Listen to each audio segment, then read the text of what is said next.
Mission शक्ति के चतुर्थ चरण के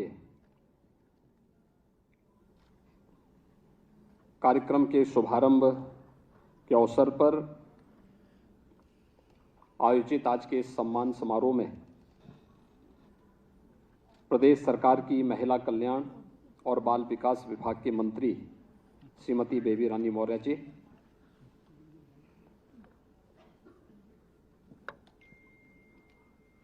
नारी शक्ति, सम्मान और स्वावलंबन की प्रतीक तीन मातृशक्ति को आज यहां पर सम्मानित किया गया है, जिनमें श्रीमती ऋतु करदान श्रीवास्तव जी हैं, जो इसरो की वैज्ञानिक हैं। उनका उद्बोधन आप सबने यहां पर अभी सुना है। श्रीमती हेमो प्रभा सोफिया पद्मश्री से सम्मानित हैं और इन्होंने स्वयं भी सुदूर पूर्व में नारी सशक्तिकरण की एक मिसाल वहां पे प्रस्तुत की है। और श्रीमती रोशनी नाडर महलोत्रा जी का भी आपने उद्बोधन सुना है,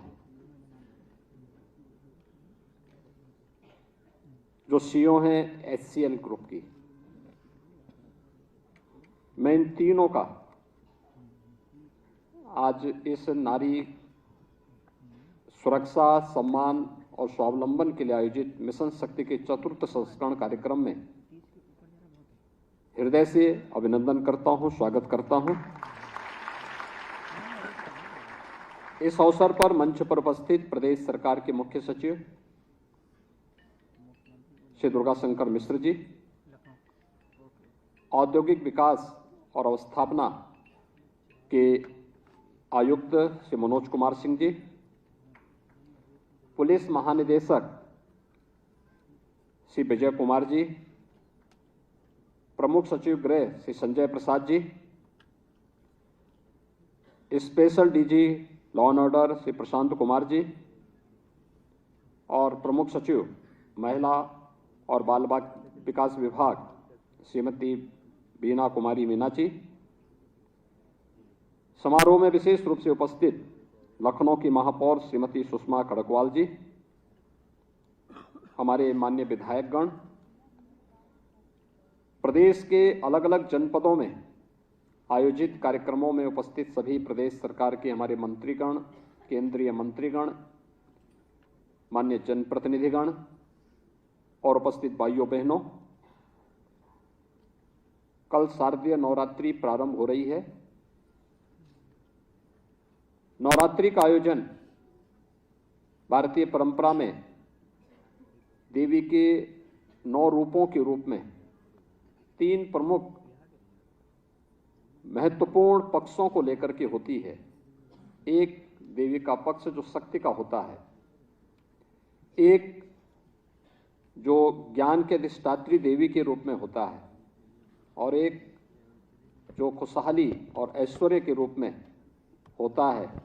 और मुझे लगता है कि इसको आज महज संजोग न कहें, बल्कि यह उन तीनों के प्रतीक के रूप में तीनों नारियों का सम्मान आज यहाँ पर हम नवरात्रि की एक दिन पूर्व यहाँ पर कर रहे हैं, जिसमें श्रीमती ऋतु करदान श्रीवास्तव जी, जो लखनऊ की ही बेटी हैं और इसरो की एक वरिष्ठ वैज्ञानिक हैं, चंद्रयान के सफलतम अभियान के उपरांत उनका आज लखनऊ आगमन हुआ है। राज्य सरकार ने उन्हें आमंत्रित किया, वे यहां पर आई हैं।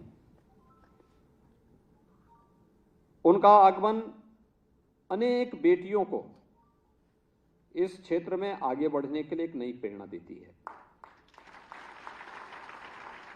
और कुछ भी असंभव नहीं, बस प्रयास की आवश्यकता है, एक बेहतर प्रयास। सफलता तो आपके पीछे पीछे घूमेगी, इसमें कोई संदेह नहीं होना चाहिए। और उनकी सफलता ने यह एक संदेश दिया है जो इस सफलता हमेशा इस बात को मानते हैं कि कुछ नहीं होने वाला है, वह इन तीनों व्यक्तित्वों ने, नारी गरिमा की प्रतीक तीनों, जो सशक्तिकरण की प्रतीक, जो तीनों बहनें यहां पर उपस्थित हुई इस मंच पर हैं, तीनों इस बात की प्रतीक हैं कि नहीं, सब कुछ हो सकता है, बस एक सद प्रयास की आवश्यकता है। वे यहां पर आए हैं और यहां लखनऊ उनका घर है, लेकिन कार्य कर रही हैं सुदूर दक्षिण में, कर्नाटक में कार्य कर रही हैं।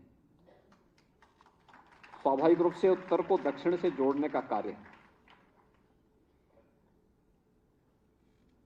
श्रीमती हेमोप्रभा सोफिया जी हैं, पद्मश्री से सम्मानित हैं, और आपने उनका उद्बोधन सुना है। वे असमिया में बोल रही थी, लेकिन उनके सारे भाव हर व्यक्ति समझ रहा था। भाषा बाधक नहीं हो सकती है हमारी संवेदनाओं को व्यक्त करने के मार्ग में, हमारी भावनाओं को अभिव्यक्त करने के मार्ग में। उन्होंने अपने क्षेत्र में कुछ विशिष्ट योगदान किया।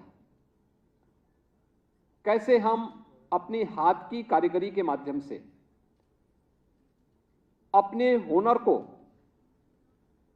एक मंच अपने प्रयास से दे करके अपने आप को सशक्तिकरण के एक मॉडल के रूप में प्रस्तुत कर सकते हैं, और वह उन्होंने करके दिखाया।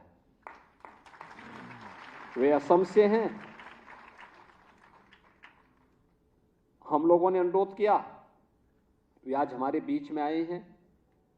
मां कामाख्या धाम से आकर के वे आज उत्तर प्रदेश की राजधानी लखनऊ में पधारी हैं। मैं प्रदेशवासियों की ओर से उनका हृदय से अभिनंदन करता हूं।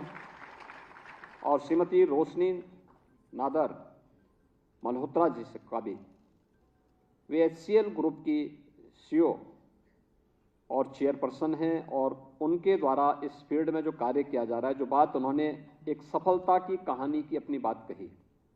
शिव नाडर फाउंडेशन अनेक रचनात्मक कार्यक्रमों को उत्तर प्रदेश के अंदर कर रहा है,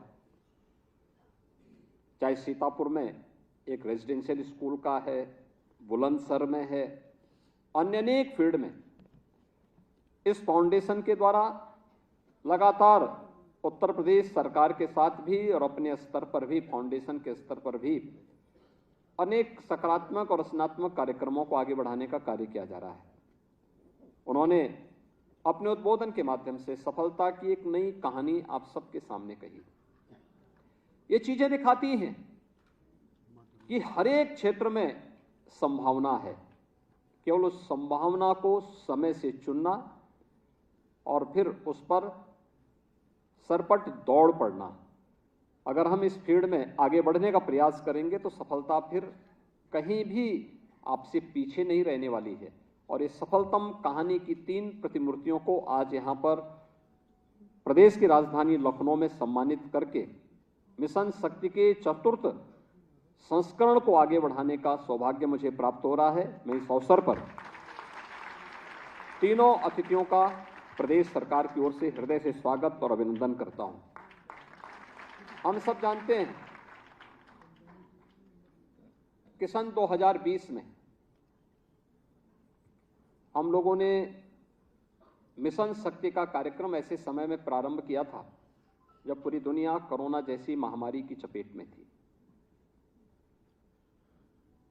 उन स्थितियों में बहुत सारे लोगों को नहीं लगता था कि आखिर क्या होगा,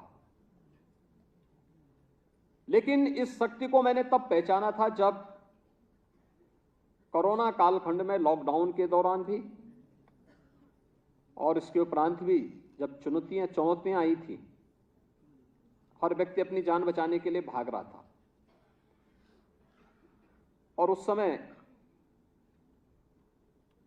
कुछ लोगों ने प्रयास किया कि एक नकारात्मकता पैदा की जाए, क्योंकि देश की सबसे बड़ी आबादी उत्तर प्रदेश में है, तो उत्तर प्रदेश के बारे में खराब और नकारात्मक माहौल बनाएंगे तो हो सकता है कुछ लोगों का उल्लू सीधा हो जाए, लेकिन अफवाह के माध्यम से अव्यवस्था पैदा करना। तो तो मुझे स्वयं फील्ड में उतरना पड़ा था। मैं जिस गांव में जाता था, मुझे उस गांव में लोगों की सेवा करते हुए, लोगों के बीच में कार्य करते हुए कोई ना कोई एएनएम, आशा वर्कर या आंगनवाड़ी की कार्यकर्त्री वहां पर उस गांव में मुझे उनके बीच में कार्य करती हुई दिखाई देती थी। शहरी क्षेत्र में मैं देखता था हर व्यक्ति अपनी जान बचाने के लिए भागे भागे फिर रहा है, लेकिन नियमों का पालन करते हुए भी उस क्षेत्र में, ग्रामीण क्षेत्र में जाकर के एक एक व्यक्ति तक शासन की सहायता तक पहुंचाने का कार्य उस दौरान इन सभी बहनों के द्वारा किया जा रहा था। हम लगा कि नहीं, अब इस कार्यक्रम को आगे बढ़ाने का समय आ गया है। उससे पहले हम कुछ निर्णय ले चुके थे, जैसे उत्तर प्रदेश पुलिस में महिला कार्मिकों की भर्ती हर हाल में 20% भर्ती होनी है। परिणाम क्या था? 1947 से लेकर के 2017 तक हमारे पास कुल जो पुलिस कार्मिक बचे थे उनमें से केवल महिला कार्मिक 10,000 के आसपास थी, और आज मुझे बताते हुए प्रसन्नता है इनकी संख्या बढ़कर 40,000 है वर्तमान में। ये 40,000 की संख्या, अब ये कार्य कैसे करें? ज्यादातर महिला होने के नाते उन्हें कार्यालय का काम दिया जाता था। हम लोगों ने कहा फील्ड में भी काम दो। कुछ फील्ड में देने की कार्रवाई शुरू हुई, लेकिन फिर भी उसमें कमी थी।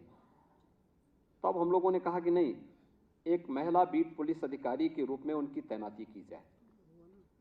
वे गांव में जाएंगे, अवेयरनेस के कार्यक्रम को भी आगे बढ़ाएंगे, सुरक्षा संबंधी जानकारी भी लोगों के बीच में संवाद बनाकर के एक उसका पालन करेंगे, और देखेंगे कि महिला संबंधी अपराध में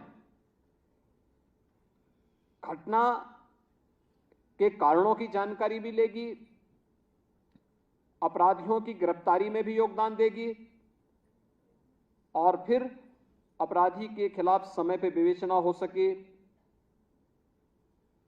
चार्जशीट समय पे दाखिल हो सके, प्रोसिक्यूशन को हम समय पे आगे बढ़ा सकें, अपराधी को समय पे दंडित भी कर सकें। क्योंकि सब कुछ मिलाकर के जो कुछ भी हम कर सकते हैं एक सुरक्षित वातावरण में कर सकते हैं। इसलिए पहला वाक्य हमने रखा था मिशन शक्ति का, सुरक्षा। सुरक्षा सबको हम देंगे, लेकिन सुरक्षा के साथ सेंध लगाने के लिए किसी को छूट नहीं देंगे। और सुरक्षा के इस मानक को ध्यान में रखकर के सबसे पहला कार्य यह प्रारंभ किया गया।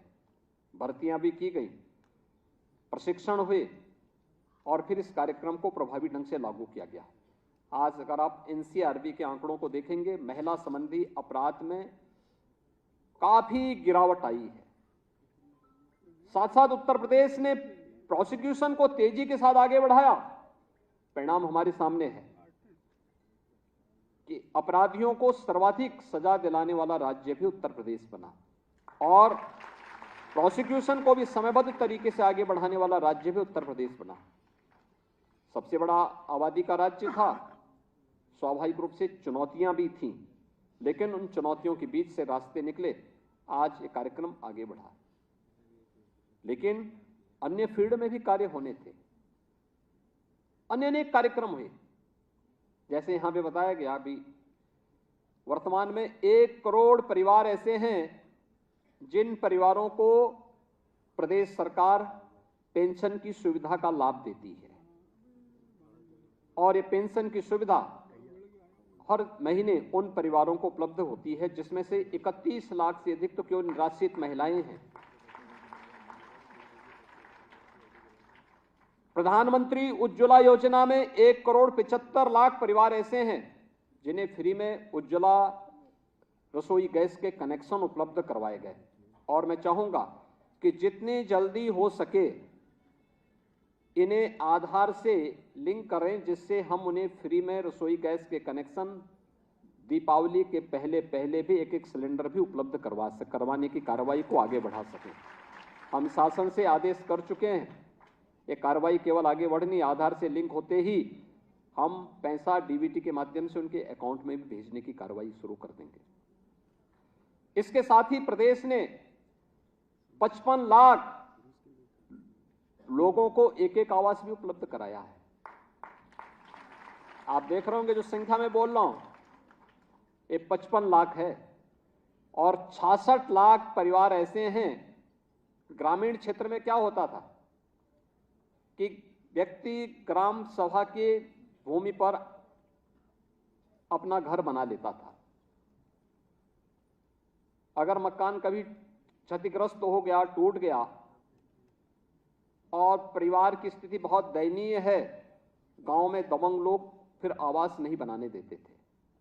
अब प्रधानमंत्री स्वामित्व योजना के माध्यम से 66 लाख परिवारों को अब तक जहां पे उनका घर है वहीं का मालिकाना का अधिकार भी उन्हें उपलब्ध करवा दिया गया है। इसमें अधिकतर महिलाओं को यह अधिकार दिया गया है,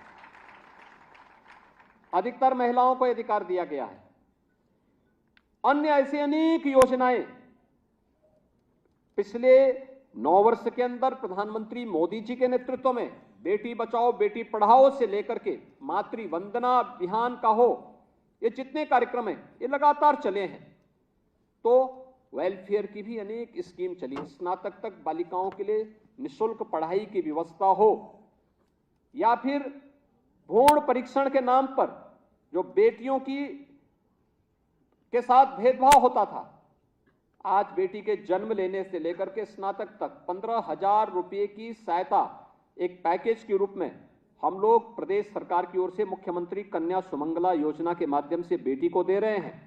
तो बेटी की शादी के लिए सामूहिक विवाह योजना के माध्यम से 51,000 रुपये की सहायता भी प्रदेश सरकार दे रही है, जिसमें 3 लाख गरीब बेटियों की शादी अब तक इस योजना के अंतर्गत संपन्न हुई है। यानी ये अनेक कार्यक्रम हैं जिन कार्यक्रमों के माध्यम से हमने ये अभियान आगे बढ़ाया। तो स्वावलंबन के भी अनेक कार्यक्रम हुए। 1 डिस्ट्रिक्ट 1 प्रोडक्ट का जो हमारा कार्यक्रम है, 1 डिस्ट्रिक्ट 1 प्रोडक्ट में ज्यादातर लाभार्थी और प्रशिक्षण प्राप्त करने वाली महिलाएं हैं, जिन्होंने इसको एक मॉडल के रूप में प्रस्तुत किया। यह मॉडल प्रधानमंत्री जी के वोकल फॉर लोकल और लोकल फॉर ग्लोबल के इस अभियान को एक नई ऊंचाई तक प्रदान करने में इसने मदद की। आपने देखा होगा, हमने उन्हें टेक्नोलॉजी से, डिजाइन के साथ, पैकेजिंग के साथ, मार्केटिंग के साथ उन्हें जोड़ने का काम किया, तो उन्होंने उत्तर प्रदेश को एक्सपोर्ट के एक हब के रूप में प्रस्तुत करने में मदद की। आज उत्तर प्रदेश देश के अंदर अपनी परंपरागत उत्पाद को एक्सपोर्ट करने का एक बहुत बड़ा माध्यम बना हुआ है। लगातार इस दिशा में एक नए प्रयास प्रारंभ हुए। सरकारी नौकरियां हो या फिर अन्य क्षेत्र में भी हम लोगों ने पहले बहुत सारे निर्णय इस प्रकार के किए। जैसे गांव में राशन कोटे की दुकान का विवाद होता था, अक्सर मारपीट होती थी। हम लोगों ने कहा जहां विवाद हो महिला स्वयंसेवी समूह को वहां दे दो, सारा विवाद अपने आप समाप्त हो जाएगा। महिला और बाल विकास विभाग में पहले जो पंजीरी दी जाती थी, पोषाहार दिया जाता था, शिकायतें आती थी, हम लोगों ने इसको महिला स्वयंसेवी समूह को उपलब्ध कराया कि महिला स्वयंसेवी समूह इसका संचालन करें। आज लगभग ज्यादातर विकास खंडों में उनके प्लांट लग चुके हैं और उनके द्वारा वहीं पे उसकी क्वालिटी भी चेकिंग हो रही है, उसकी पैकेजिंग भी हो रही है, उसकी सप्लाई भी हो रही है। टेक होम राशन की कार्रवाई को सफलतापूर्वक आगे बढ़ाने का कार्य हो रहा है। अन्य अनेक ऐसे कदम उठाए गए जो उनके स्वावलंबन के आधार भी बनते हैं, और जो आधार हैं उनमें से बहुत सारे कार्यक्रम ऐसे हैं जिनमें थोड़ा सा प्रयास सरकार के स्तर पर हो जाए। जो मैंने पहले भी कहा, बैंकिंग कॉरस्पॉन्डेंट सखी उसका एक उदाहरण हो सकता है। आज लगभग 50,000 ग्राम पंचायतों में सफलतापूर्वक कार्य कर रही हैं। गांव की बैंक से लेन देन के सारे कार्यक्रमों को आगे कर रही हैं, और हर बैंकिंग कॉरस्पॉन्डेंट सखी, भले ही लोग ये कह सकते हैं कि बहुत पढ़ी लिखी नहीं होंगी, कोई हाई स्कूल पास है, कोई इंटरमीडिएट पास है, लेकिन उन्होंने अपने कार्यकुशलता के माध्यम से बैंक की कमी को गांवों में दूर किया और स्वयं अपने आप भी स्वावलंबन की एक प्रतिमूर्ति बनी। आज हर एक बैंकिंग कॉरस्पॉन्डेंट सखी 25,000 से लेकर 1.25 लाख रुपए तक कमा रही हैं हर महीने। अब उनको किसी के सामने हाथ नहीं फैलाना पड़ता है। ये एक नया मॉडल देश के अंदर उत्तर प्रदेश ने फिर यहां से भी दिया है।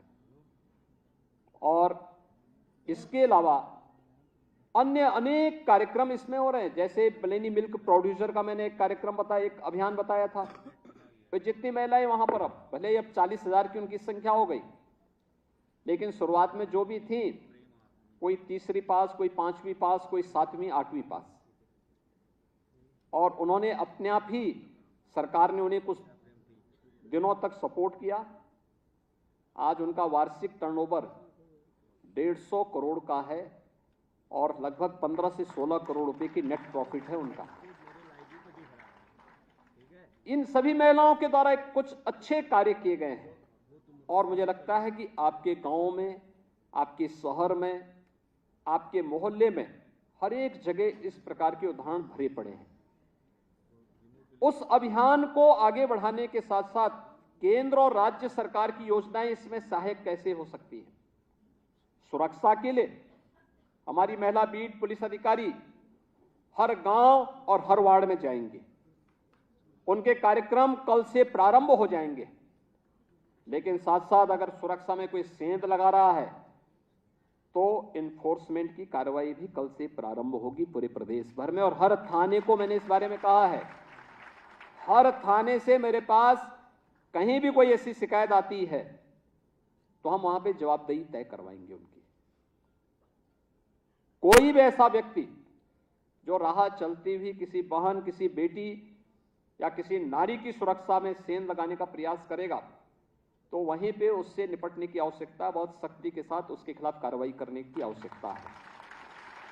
लेकिन साथ साथ अवेयरनेस के कार्यक्रम, सुरक्षा का एहसास, वह घरेलू हिंसा हो या सार्वजनिक हिंसा हो, इन दोनों के प्रति अवेयरनेस के लिए भी हमारे कार्यक्रम साथ साथ चलेंगे।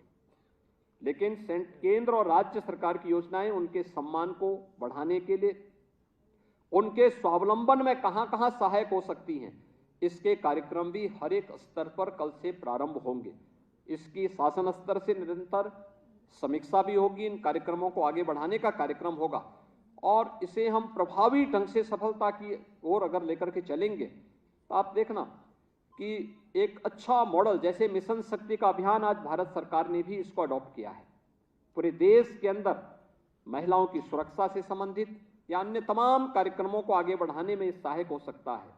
और उसी श्रृंखला में आपने देखा होगा, अभी हाल ही में भारत की संसद ने प्रधानमंत्री मोदी जी के नेतृत्व में नारी वंदन अधिनियम को पारित करके एक बार फिर उनके सशक्तिकरण की दिशा में एक बड़ा महत्वपूर्ण कदम उठाया है। और मैं इस अवसर पर प्रधानमंत्री मोदी जी का हृदय से अभिनंदन करता हूं और आप सबका मैं आह्वान करता हूं कि हम सब भी अपने स्तर पर प्रयास करें। पूरे प्रदेश भर में ये कार्यक्रम आज प्रदेश भर में लाइव हो रहा है और प्रदेश भर में हर एक जगह अपने अपने क्षेत्र में कार्य करने वाले, अलग अलग फील्ड में जिन्होंने कुछ विशिष्ट योगदान दिया है, जैसे यहां पर अलग अलग क्षेत्र से जुड़ी हुई भारतीय नारी की गरिमा को अभिवृद्धि करने के लिए 3 बहनों को सम्मानित किया गया। एक उत्तर प्रदेश से ही हैं, एक साउथ से आकर के उन्होंने उत्तर भारत में अपनी सफलता का झंडा गाड़ा और एक सुदूर पूर्वी क्षेत्र में कार्य करते हुए सफलता की एक नई कहानी वहां पे रचती जा रही है। इन तीनों को यहां सम्मानित किया। ऐसे उत्तर प्रदेश के हर एक जनपद में ऐसी बेटियों को, बहनों को सम्मानित करने का एक कार्यक्रम हर जनपद में भी आज आयोजित हो रहा है। इस अवसर पर अपने अपने क्षेत्र में सफलता की नई ऊंचाइयों की ओर अग्रसर इन सभी बेटियों को, बहनों को मैं अपनी शुभकामनाएं देता हूं। शारदीय नवरात्रि का यह कार्यक्रम हम लोग जिन 3 देवियों के रूपों को अलग अलग 9 दिनों तक अलग अलग रूपों में उनकी पूजा करते हैं, वह साक्षात रूप से समाज की उस प्रतीक के रूप में हम आगे उन्हें आगे बढ़ाएं जो समाज में एक नई प्रेरणा बन सकती हैं। आधी आबादी को सम्मान के साथ एक सुरक्षित माहौल में स्वावलंबन की ओर अग्रसर करने की दिशा में आगे बढ़ा सकती हैं, यह समाज की भी जिम्मेदारी बनती है, शासन की भी जिम्मेदारी बनती है और शासन उसी जिम्मेदारी का निर्वहन करने के लिए आज इस कार्यक्रम का शुभारंभ कर रहा है। मुझे पूरा विश्वास है कि ये सभी कार्यक्रम समयबद्ध तरीके से आगे बढ़ेंगे और केवल नवरात्रि तक ही नहीं होंगे, ये निरंतर आगे बढ़ते रहने चाहिए, हमारे दिनचर्या का हिस्सा बनना चाहिए, कार्यक्रम का हिस्सा बनना चाहिए, रूटीन के कार्यक्रमों का हिस्सा बनना चाहिए। इस दृष्टि से हम सब इस कार्यक्रम को आगे बढ़ाने का कार्य करेंगे। एक बार फिर से मैं आज के इस कार्यक्रम में यहाँ पर अपना अमूल्य समय देने के लिए इसरो की वैज्ञानिक श्रीमती रितु कैरधान श्रीवास्तव जी का, श्रीमती रोशनी नादर मल्होत्रा जी का, श्रीमती हेमो प्रभा सोफिया जी का प्रदेश शासन की ओर से, उत्तर प्रदेश की जनता की ओर से हृदय से स्वागत करता हूं, अभिनंदन करता हूं और मुझे विश्वास है कि इन सब की सफलता प्रदेश की हमारी बेटियों को, बहनों को आगे बढ़ने के लिए प्रेरित करेगी। इन सब के प्रति मेरी शुभकामना है। धन्यवाद। जय हिंद।